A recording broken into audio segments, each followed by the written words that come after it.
Hello and welcome for my vlog for this December.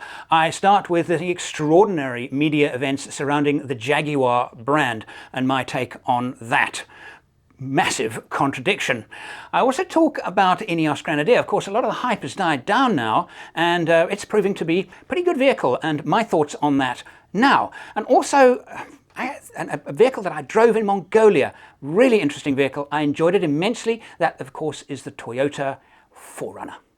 I'm Andrew St Pierre White, explorer, overlander and broadcaster with over 40 years driving 4x4s in association with the Overland Workshop. And now Jaguar. What a brave, brave thing that you have done.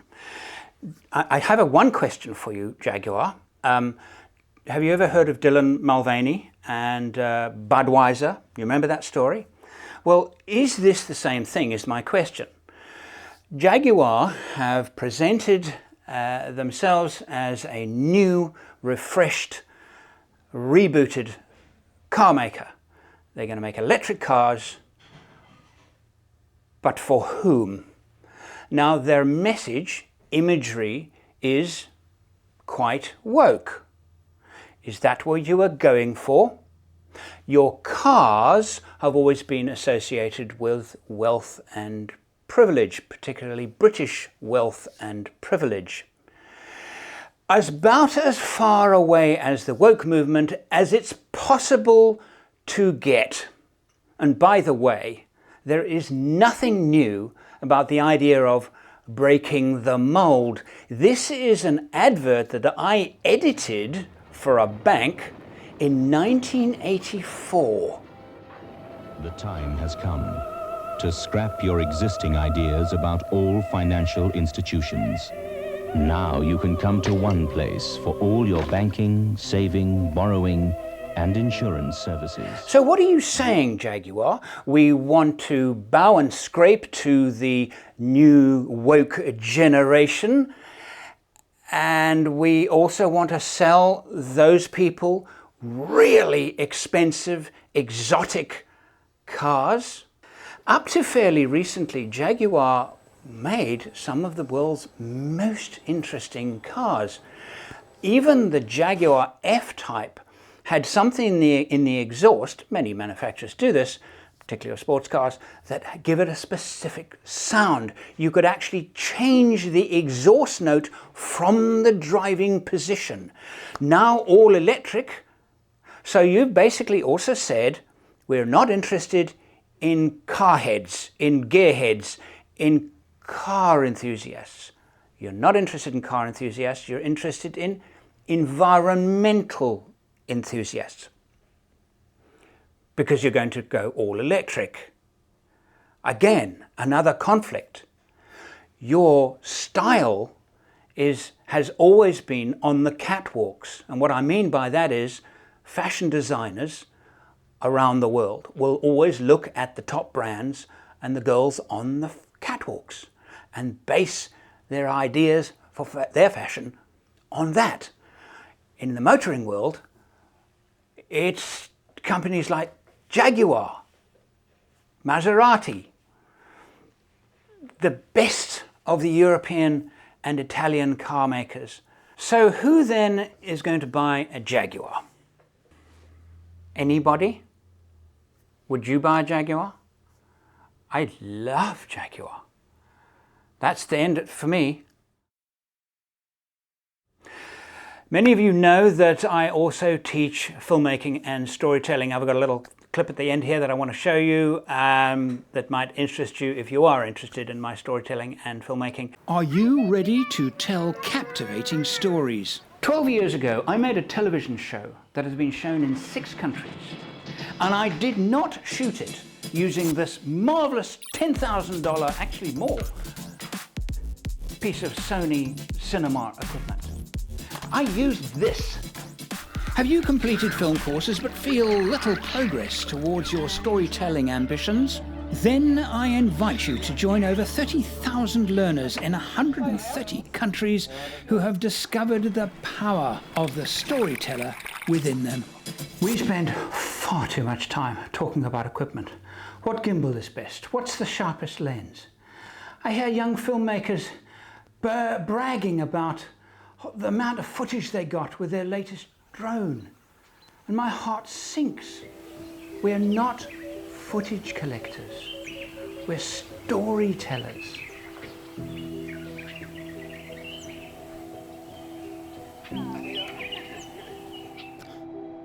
Be a Filmmaker is offering a 70% limited time offer on all our courses.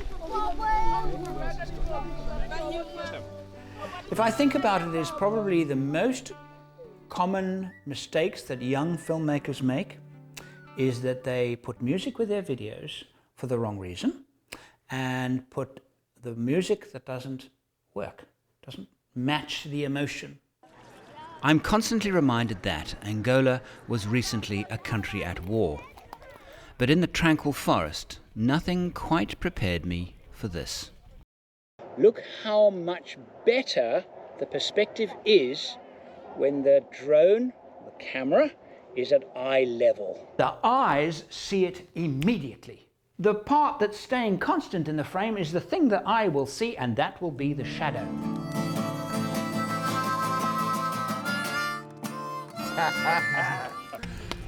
I say don't use the zoom, but what I really mean is be careful of using the zoom. Again, if there is a motivation, then it's okay. We were driving down this amazing pass, absolutely, and this valley just swept away from us, and the vista was this, it was fantastic.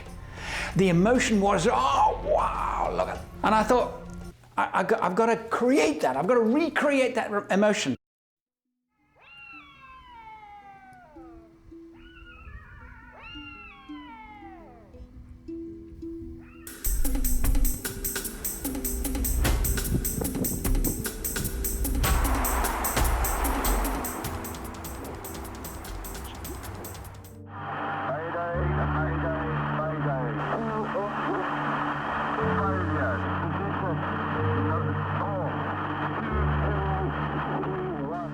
Beautiful drone shot that just goes on and on and on. It's just so long. I mean, yeah, it's a beautiful shot, but there's a danger of being self-indulgent as a filmmaker. And you find me now buried in the Melbourne morning mayhem. Hey, try and get the audience to feel what you're feeling while you're driving. You can enjoy a full 70% discount on a giant leap forward in your storytelling career. Visit us at beafilmmaker.com. We are not just another film school. I've just released I smile because it was such great fun. Three of us are looking for water in the desert in Australia. That has been released on my sister channel, Overland Workshop. If you want to go and watch that, it will not be on this channel, Forex Overland. Forex Overland is in the future going to be for equipment reviews, vehicle builds, and things of that nature. And my travel stuff, my expedition work, is going to be on Overland Workshop and Overland Workshop only. So you need to go over to that channel and subscribe if you want to make sure that you get posts when I release more travel videos. And there are a lot more to come. What I'm also doing on that channel is re-releasing some of the shows that I produced over episodes. For example, the Africa episode 2024, it was 15, 16 episodes. 20 to 25 minutes each, and one a week. These days, that's not how we watch TV. We binge watch. We watch everything straight away. So I'm now following that trend in that I'm re-releasing lots of my travel stuff over the last 10 years in long-form binge watch format, and I'm doing it on the Overland Workshop channel. So that's happening right now. I generally record these vlogs over a period of time. I'll be in the bush and I'll think of something, and I did something the other day in a river talking about the Ineos Grenadier. I'm on my trip with my mates in the desert of Western Australia looking for water, and as you can see, we've had some success. And I thought, now what I would do now is go and cool myself off, because it is really quite hot, and I would present to you my feelings towards two vehicles. One is Ineos Grenadier, which has now, the hype is over in terms of its release, and oh look, there's some lovely fishies down there.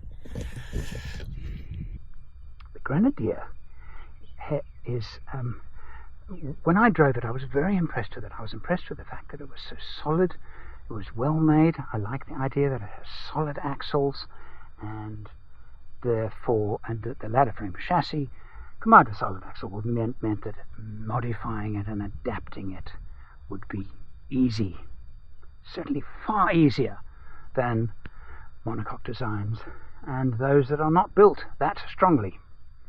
But it has one or two fatal flaws, and I think that Ineos kind of shot themselves in the foot when they decided to build the car. They were in a pub in England, the Grenadier pub, that's where it got its name, and they decided to replace the Defender, something that Land Rover failed to do. And I agree, they failed to replace the Defender. They just replaced the Defender with a Discovery. So the Defender stopped being, and I think Ineos decided, and we were all very excited, that they would replace it. They haven't replaced it. All they've done is created a vehicle that in a few markets it will compete with vehicles like Land Cruiser 300, the Nissan Patrol. What I'm saying is large, fish is biting my feet. Large four-wheel drive station wagon. All it is a large, expensive four-wheel drive wagon. A Land Cruiser 300 has a separate chassis frame. And while the ladder frame chassis does provide the ability for major modifications and adaptations of the Grenadier, the base model is so expensive that nobody's doing it like old Land Rovers. Some were even fitted with tracks. Little or no experimentation based on the Grenadier is taking place, as far as I can see. So what you've done is you've given us a Land Cruiser 300, but with a solid axle. What advantage does the solid axle actually provide to the general motoring thing? Well, it's very strong. It's very strong. You do lose a little bit of comfort, a little bit of ride, but there are lots of gains. I like solid axles. Why did they put in a BMW motor and not a Japanese motor? Because it's built in Germany. Because it was easy. They could probably get them cheap. The logistics of putting in a European motor just made sense. And it does go well. It drives very, very nicely. I drove the diesel. I couldn't fault it. Nice to drive for a heavy vehicle. But from the overlanding community, and when I say overlanding, I'm talking about people that are traveling remote like we are here in Western Australia. Very remote. You need reliability, but apart from reliability, you need to know that if you do have an issue, you can sort it out reasonably easily. That is why Toyota is as popular as it is around the world. I've just come back from Mongolia. Mongolia, and 90% of the cars in Mongolia are Toyotas, and a lot of Mongolia is very, very remote. Why do they use Toyotas? Well, sure, they're good cars, but not just that. They have an incredible service network where if there's an issue, they need spares. It's easy. Perhaps I should put that into perspective. I think of remote travel, particularly in Africa. Anybody driving a sophisticated vehicle like Land Rover Defender or Ineos Grenadier is taking a big risk. Land Rover, of course, make luxury cars, not off-road cars, although some of their luxury cars are actually quite good off-road, but they're not overlanding cars. And nor is Grenadier. Imagine being in northern Namibia and having a problem with your Grenadier. Having been to northern Namibia 10 times. It's an extraordinary part of the world. Great memories of this particular spot. I stopped and I was on my own and I took a picture of some young lads who were, hello, extremely remote. See you next time. Lucky to be here. And very punishing to vehicles. What would you do? Even a minor problem could bring the car to a standstill. Well, you're making headway. Perhaps I am being a little bit biased towards Toyota.